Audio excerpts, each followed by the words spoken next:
लोकसभा निवडणुकीत मतदान करण्यासाठी आधार कार्ड हा महत्त्वाचा पुरावा आहे। मात्र हेच आधार कार्ड पैसे देऊन बनावट तयार केले जात असल्याचं आता समोर आले आहे। पैसे देऊन कोणाच्याही नावाचे आणि कोणाचाही फोटो असलेले आधार कार्ड एकाने तयार केले।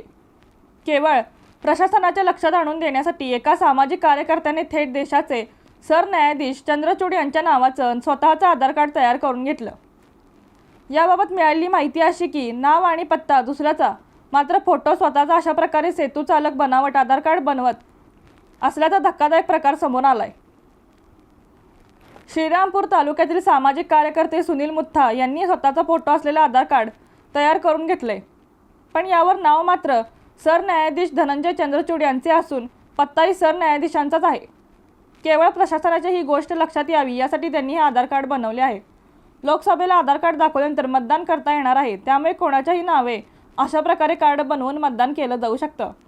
प्रशासनाने या गोष्टीकडे गंभीरपणे बघावं आणि निवडणूक आयोगाने मतदान केंद्रात आधार कार्ड खरे की खोटे हे तपासण्याची यंत्रणा निर्माण करावी अशी मागणी सुनील मुथा यांनी केली आहे। रणनीती न्यूज चॅनलला आजच सबस्क्राइब करा आणि रहा अपडेट।